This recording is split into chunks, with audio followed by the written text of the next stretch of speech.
With HelloFresh, you get farm-fresh, pre-proportioned ingredients and seasonal recipes delivered right to your doorstep. Skip trips to the grocery store and count on HelloFresh to make home cooking easy, fun, and affordable. That's why it's America's #1 meal kit. It's easy to find time to eat well with 50 wholesome, hassle-free meals to choose from each week delivered to your door.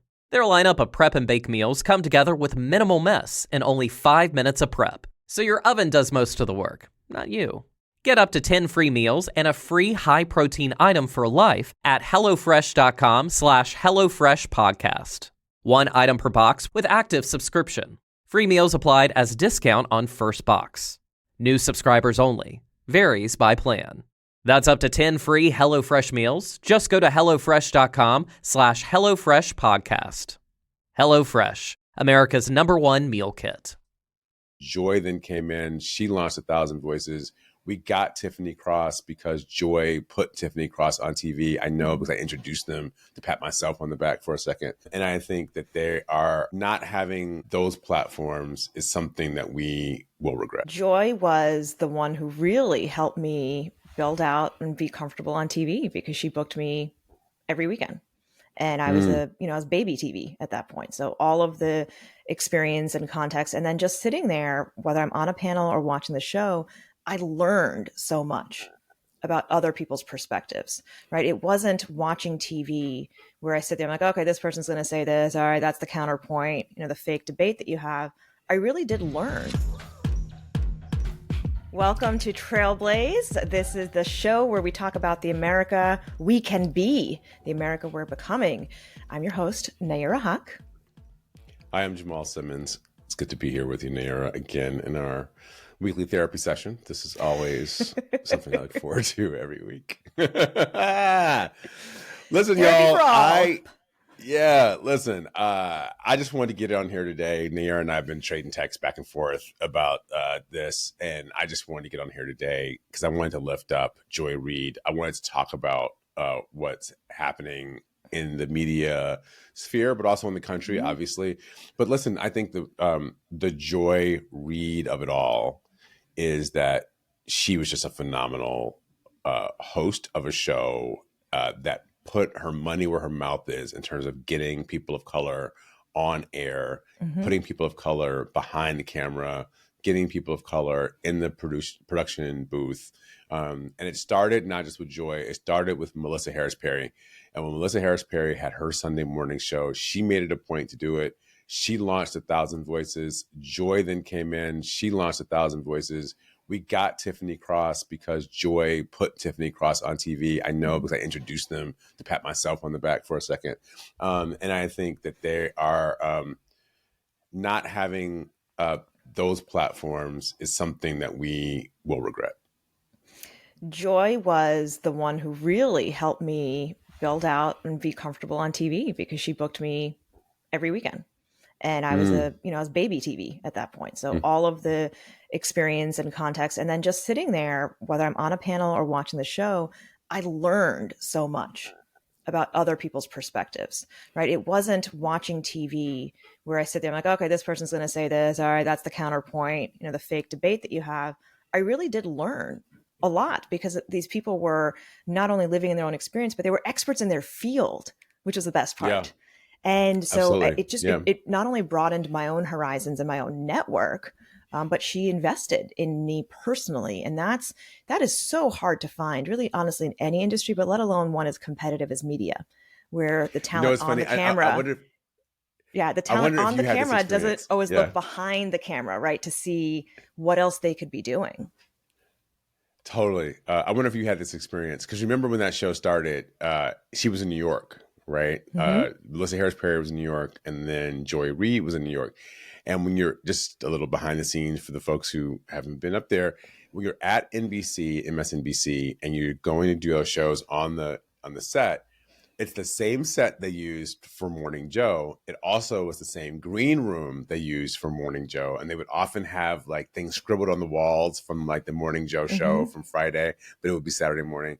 But I always thought about this. I wonder if you thought about this. I always thought about the fact that there were all these black and brown people who were sitting in this green room, but just how white the green room had been 24 hours earlier. that there were like almost no black and brown people in that green room during all week. But then on Saturday, it was like disco central. Well, it Uh, was there was literally there was joy to it. Joy as in the yeah. person and who she attracted, but also the joy to just being in this show, being together, having these conversations. And you'll see every show, regardless of what the topic is and how dire things are, Joy will laugh.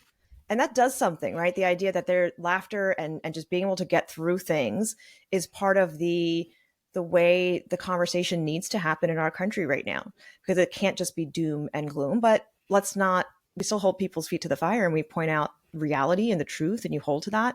So there's a journalism ethic that she really brought to the table and kept on. And she's one of the few, she's one of the few journalists left in primetime.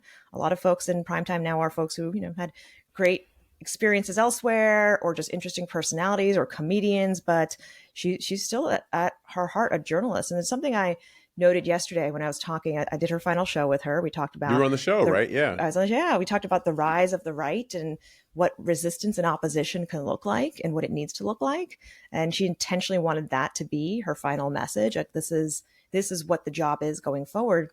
And I realized that she doesn't script her panel discussions. She's listening to you in the moment and she's responding, and she's well read and smart enough to know this is something interesting. This is a nugget. This is a part of the conversation that needs to be brought forward and continued. A lot of other shows are, the questions are in the teleprompter and this person gets this question, ask that, and then move on to the next thing. And she's in the moment. And that's part of what made her show and makes her so exciting, and just her ability to connect with people that way through the screen. Yeah, what's funny? I think in the old days, people would think of a TV host or a newscaster as kind of like a bimbo, right, or a himbo, right? Mm-hmm. Just somebody who is like, oh, these got these really attractive people who are just going to read a script on the teleprompter, and when it's over, they're going to be cute and blonde, and they're all going to go away back to their brunch. But when you think about the people who host some of these shows now, particularly thinking about Joy, right? Incredibly well read. I mean, Melissa was the same way. She was a PhD scholar, and they made it a point to talk about that. Right? Melissa Harris Perry, she had, it was Nerdland, and then when Joy came in, there were the readers, right? She created a community of people who their job was to be informed and to tune into her show and get more informed from people who actually knew things. I think you're right. You just hit on something. It was really smart TV. There's a term for it, right? That idea of the parasocial relationship you have with a person in the media or in celebrity culture, and it's you've connected with that person, and that connection is why you keep tuning in the same time, or why you say, "Oh, this news happened. What does this person have to say?" And that's what made the Walter Cronkites of the world work, right? That trust that you develop through that relationship, even though you've never met the person, but you get a sense of it. I know who they are. I believe I know who they are. And she built that. And there's not that a Barbie doll can't do that.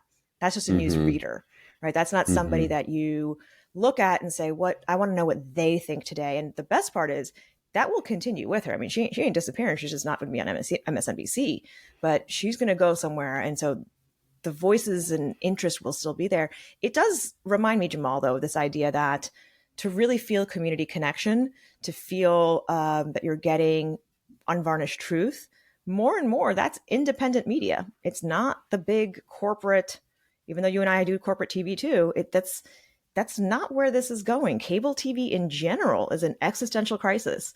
Their viewers are literally dying. It's an aged audience. Everybody under the age of 50, most people have cut the cord.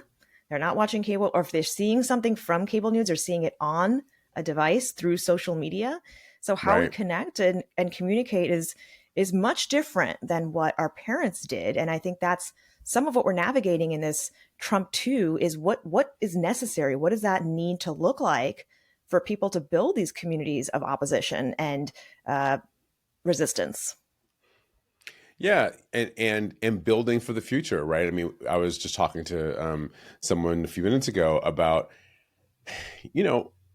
maybe we're in this moment where there's resistance that has to happen. We've got to slow them down as much as we can. We've got to protect the core assets, the crown jewels, as they say. You got to keep the worst things from happening. But we also have to build for the future. We have to acknowledge that some of this stuff is going to happen. They are changing the government, changing the society. And the truth is, even if they stop today, they've already changed society, right? Mm-hmm. There are things that are different. There are things that are tolerated that we no longer tolerate. So the question is, how are we going to adapt to build new institutions, new ideas, new programs, more change in the direction we want, so that the country, the society, not just the political entity, but the community that we live in, will have the values that you and I think are important, not just for how we live today, but how our children are going to live in the future. I think some of it has to be investing in other countries, particularly authoritarian countries, they call civil society. Over here, we'll call nonprofits and community organizing. Right. But it is, I don't think that our main channels of communication and connection can be built around or designed around making profit. Yeah, everybody needs to get us paid a salary. But if the organization is around just profit, then they'll go where the money is. And that's not where the truth is always. And that's not where the stories are. Well, particularly with news, I think that's right? With information sharing, I think that there is a real need for the value of the information to have some level of the value of it being truthful, being important. That's the currency of it, is that we can trust it. I also know enough about technology to know that a lot of what we are experiencing, there's always a counter reaction or reaction to the thing that exists, right? So AI is here, and deep fakes are here. Somebody will detect a deep fake detector, right? Somebody will create a deep fake detector that I think we will be able to use, or there will be there'll be something else that emerges that counters the thing that exists. I mean, this is the whole subject matter. I'm a big science fiction nerd. This is the whole subject matter of things like the Matrix, right? There's always a kernel of the opposition that is created by the overlord of whatever society is that you're living in. And so we got to just keep our eye out for that. I think that's a big part of what X under Elon Musk and what some of the podcasting had become was this alternative media where we will tell you the truth, and this idea of corporatist media or legacy media. And I'm not talking about the media outlets as necessarily this is how they have to be, as much as that the narrative that these newer independent organizations came up with, that narrative resonated with people, even though journalism and legacy media were continuing to do the work they need to do. And then you have billionaire owners buying out these platforms, right? And Elon Musk has clearly shaped X in his own image. Jeffrey Bezos at Amazon and Washington Post. There's all of these similar entities, and part of the Joy Reid and many other hosts being let go from MSNBC is because there is a Comcast interest in selling multiple of their cable networks. So all of that ends up taking over. And I think it is an opportunity for communities to actually start building and reinvesting in these more local, more tangible, more community-driven information networks. Here's what I wonder, and that's all. I think that's all super smart. I wonder. Thank you. Not that you need me to tell you that. You know that already. That's the reason why we talk to each other all the time. But I wonder, are we just in the age of oligarchs? And do we just need the left to find its own oligarchs to battle the oligarchs on the right? And is there a way to have asymmetric warfare where you're battling something so powerful from a different level and you're able to take it down? Or do you actually need to bring in your own megabot Robotron, right, to fight their megabot Robotron? And you have little kids, so I'm sure your son or somebody has, I do. Your daughter has some toy robot like this. What kind of Paw Patrol are we talking about? Right. I think that's been tried by the Democratic Party, who are the billionaires, the George Soroses of the world, right? You have Bill Gates being like, of course I should be paying taxes. What are you talking about? This is no way to run a country if wealthy people don't pay taxes anymore. The challenge is, at the end of the day, their incentives still end up aligning in many ways to the incentives of all oligarchs. So you're still stuck with an oligarchy. It's just like oligarchy minus some of the fashy stuff, oligarchy minus some of the racist stuff. Like, okay. And I listen, I would take that over if those were only my two options, but I don't think it's a binary choice, because what has always worked in American history is organizing and people power. And that's where the narratives come in, right? The narrative that set poor white people against Black people was very, very effective. And are you able to overcome that? Can we keep drilling down and hammering home that oligarchs do not have our interests in mind? Because our is pretty much everybody who's not a billionaire. That's it. Like, there is unity in that. If you are not a billionaire, this government may not be for you right now. So people power plus actual money. Power. Yeah. But I mean, there's still money that's needed. We've always seen in every effort. I mean, you look at the Civil War, we talk about slavery, but it really was the kind of mercantile North versus the agrarian South. And they didn't really the economy was shifting, and people, the slave culture of the South was getting in the way of the North's ability to sell its product that it was manufacturing. And so there was an economic interest on behalf of Northerners to stop the slave culture. And they certainly didn't need it anymore, even though they were built off of it. And then you think about like the civil rights movement. There's this great thing a professor of mine once did, because I went to school in Atlanta, and he said, if you took a look at a picture of Atlanta and a picture of Birmingham, Alabama in 1950, the skylines were almost exactly the same. And then you look at a picture of Atlanta in like 1990 or something, and Birmingham, and it's like New York City versus like the plains of Nebraska, right? Like it's that kind of a different skyline. He said the difference between those two places was that Atlanta accommodated civil rights and figured out how to work with the new desegregated South, and Birmingham resisted it utterly, right? Yep. And so there is a point where those of us who are strategizing about how to do this, we do have to figure out where in the economic classes, where in the economic class of power and privilege do we have allies that we can leverage to build the things that we want to create. Listen, at least as long as we're a capitalist society.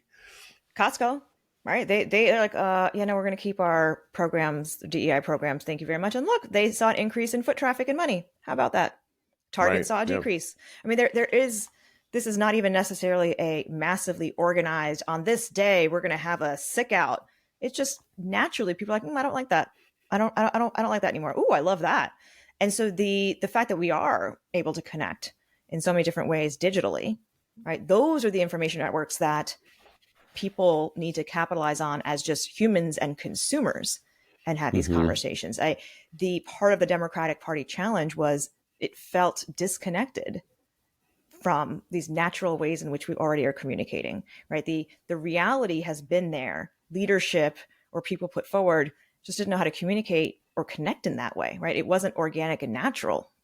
Can I ask you a question? I want to tap into your foreign policy brain, because for those of you guys who have not been paying attention to Nayyera's career over the last decade or so that I have, she's not just a brilliant communicator. She also has come out of foreign policy stuff. She worked at the State Department. She worked at the White House.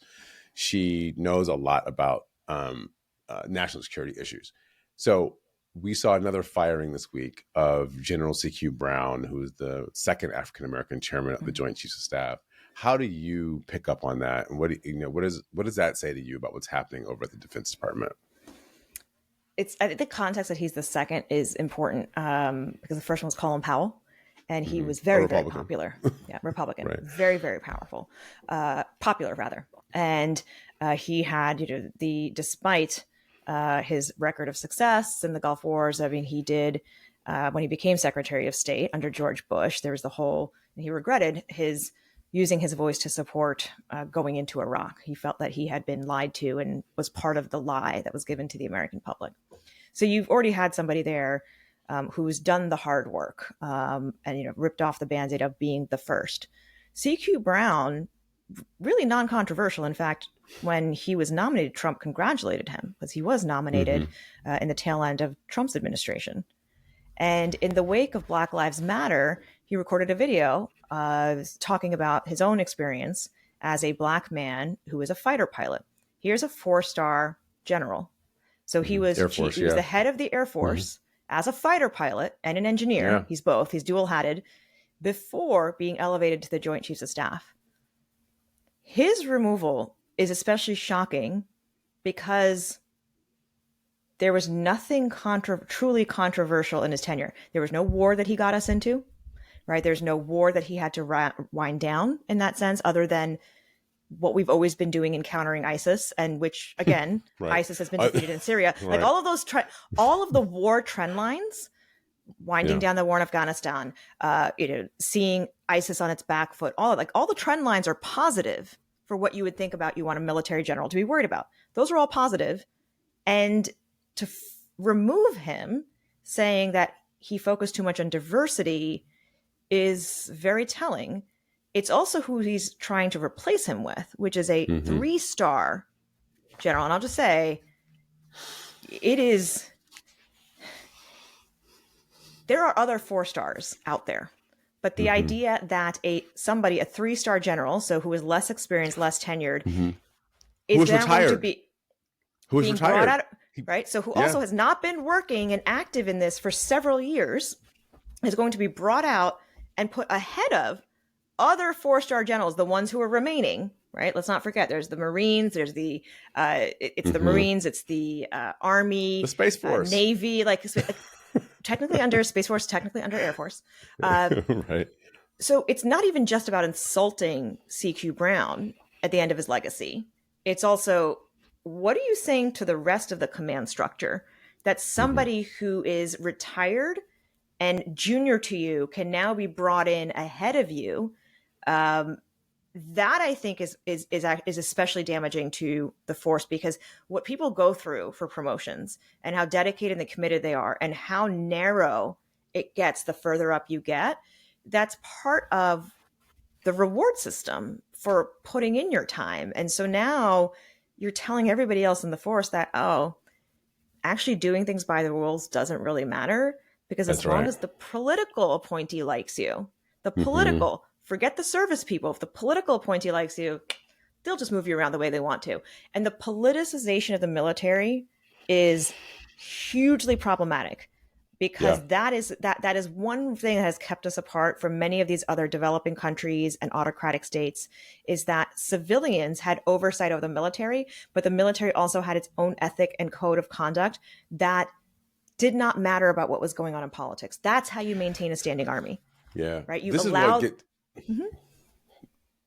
And so it's far more than oh, okay, so you remove the quote unquote woke black guy who actually was pretty amazing at what he did and well respected, just happened to also be black. You remove him and you then you're starting to change the way the military recruits, the way the military does advancement. And it sends a really bad message, not only to our core, the American public, but also to the rest of the world, that now this is looking more like monarch who wants military to be at his beck and call, independent of any type of military ethics or what's good for the military of the country. Yeah. So first of all, let's just go ahead and stipulate that when they say DEI, they actually don't mean what you work on. They don't mean encouraging. They mean black. Okay. Yep. I mean, this is a euphemism for black. I mean, somebody asked me the other day, he's like, do you think that means that they say Jalen Hurts was like a DEI quarterback? Absolutely. Yes, because quarterbacks should be white in terms of the way they look at how the world should work. And so DEI means black. I also think that this is classic dictator behavior, because take over the intelligence services, right? Take over the military, start moving people around. Basically, you know, you look, Trump did a press conference a while back. Take over the payment system. Take over the payment system. But this thing, he was walking down the White House into the East Room to give a press conference, and they had members of the military on either side of him. It looked like a Praetorian guard, like from ancient Rome, right? And so he's walking through his guard, his like elite forces in order to go there, because that's what happens, right? The leaders can't trust the entire military, so they create like a special service around themselves that would just protect them in case all things go to hell. And so, right, the military, the payment system, they pay who they want when they want. They're getting into everybody's personnel records. They're looking at everybody's social security. All the things that they're doing.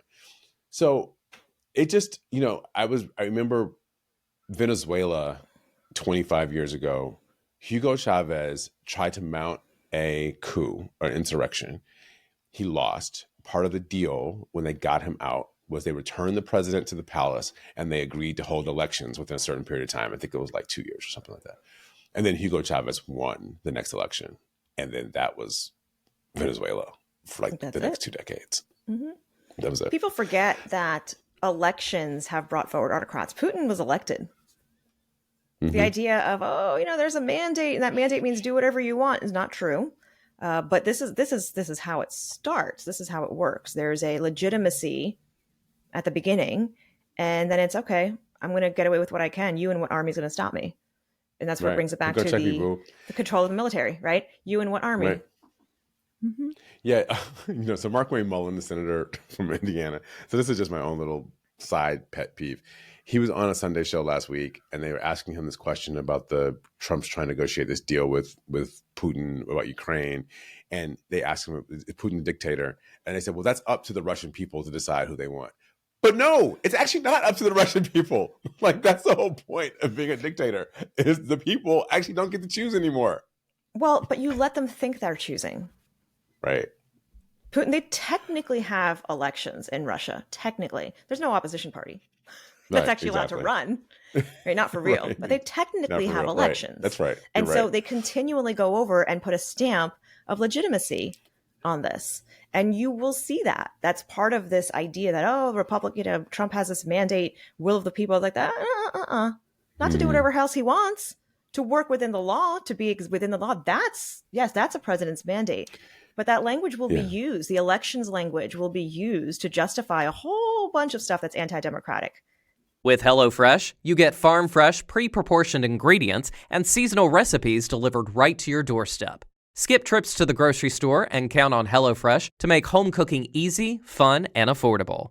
That's why it's America's #1 meal kit. It's easy to find time to eat well with 50 wholesome, hassle-free meals to choose from each week delivered to your door. Their lineup of prep and bake meals come together with minimal mess and only 5 minutes of prep. So your oven does most of the work, not you. Get up to 10 free meals and a free high-protein item for life at HelloFresh.com/HelloFreshPodcast. 1 item per box with active subscription. Free meals applied as discount on first box. New subscribers only. Varies by plan. That's up to 10 free HelloFresh meals. Just go to HelloFresh.com/HelloFreshPodcast. HelloFresh, America's #1 meal kit. And so here's the thing that just appears to me. I mean, it's not just to me, but it's not just that they don't like the kind of government that we have. It's not just that they don't like the form of the democracy. I think the real revolt here is that the MAGA hardcore, and I'm not going to just go Republicans because I know lots of good Republicans who don't agree with this, but the MAGA hardcore doesn't like the society that we built. Correct. That's why when you go into the military, it's not that they just don't like CQ Brown. They don't like a military where they have things like including women in the combat forces. I mean, the secretary said that he didn't think that should occur. He doesn't think that there ought to be, African-American, we should be looking for African-American talent or people of color. Not in the officer corps. It's perfectly okay to recruit African-Americans in the grunts, right? Or you need somebody to go out there and shovel the shit and fight, right? Yeah, but not in the officer corps, because who you know should be in charge? You know what else? You know what else? You probably saw this when you were in the 2000s when you were at the State Department and all the national security apparatus, is now that we fight wars so much with special forces, you don't really have people of color in the special forces. I mean, the special forces is really like almost all white, almost all male. And so what you end up having now in the military, are you have all these people of color, these low wage Latinos, African Americans, others who are just literally like working, like they're building things. They're in the Corps of Engineers, or they're driving trucks, or they're doing all these other things. They're doing and the so maintenance when you see a truck of convoy, right, get blown up. like those, that's where, like, and everything is front lines. That's where the people of color are getting killed. And I just think, they're built. And so then in order to move up an advancement, this is like the tricky part, right? Because in order to move up an advancement to command, you really have to have combat experience. And if you are more combat experience is happening with special forces units, which are particularly not diverse, you end up with a smaller cadre of people who can even qualify to be included in the leadership of these military organizations. So, the military does have two separate structures. There's the officer corps and then the enlisted. So you can have a sergeant who has 30 years of experience, but a second lieutenant who's just coming out of office OCS, at the age of 24, who then, if they're smart, they'll listen to their sergeant, but ultimately they're the ones who call the shots. And that's how this works, right? That is just fundamentally how there's officers and there's enlisted.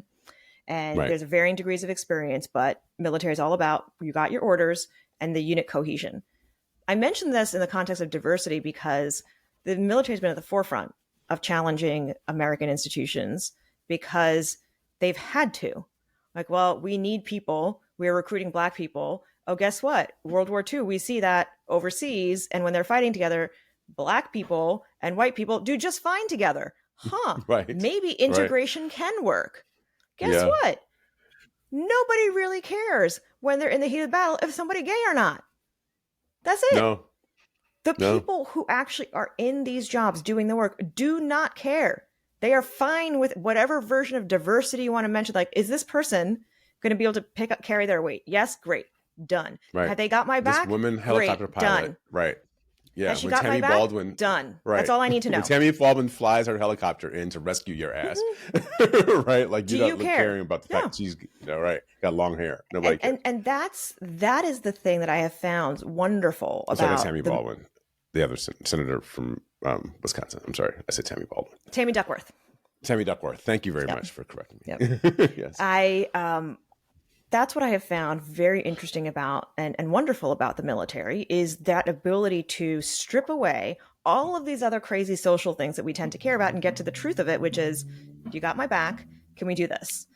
And the answer resoundingly at every social integration challenge has been yes, yes, yes. Why are they saying no now? Why are they saying no at this point when you have a recruitment challenge? When you have all of this disconnection, kicking away people who want to serve is not good for the unit cohesion. It's not good for the military. So their agenda is not about what's good for the military. It's good about national security. What's good for the majority of the American public. It is very clearly an agenda that is, we don't like how society looks and is shaped right now. There are certain people who should have power and certain people who should not. How can we reshape using the tools of democracy, America, so it looks more like what MAGA wants rather than what democracy makes possible? And they're working it, they're doing it. And so far they're meeting with success. Right. Democracy is a tool to get you to the kind of society that you want. And the truth is, it's not the end state. Believe that it's not the end state. It's not the end. And that's been one of the biggest challenges I've had fighting or arguing with some of the do-gooder democracy types is they're fighting for democracy's sake, which is fine. Own. I believe democracy is an important tool. But if it ain't doing anything for me, there's a problem. We've got to change the material conditions of the people who live in this democracy or else we're going to lose it. You're not going to go to somebody. I've seen this, in Arab Spring. They're like, well, okay, did democracy put food on my table? Did democracy keep my job? Don't talk to me about freedom of press until that stuff's taken care of. And I get why they say that. However, in the long run, that type of back and forth discussion is how you get all of those things for everybody, as opposed to food on your table and jobs for only a select few. Right. Well, I don't know if this was informative to other people. It was informative to me because I always learn when I talk to you. Same. I feel the same. Like I said, if nothing else, it's therapy on this week's topics. Yes, exactly. So this is great. It's a great show. Thank you for being here and letting me be here with you. I like it. It's fun. I do. And I appreciate it that we get to trailblaze together. And as you can tell, folks, we're still figuring it out. So figure it out with us. Make sure that you sign in and subscribe so you can hear us on all platforms.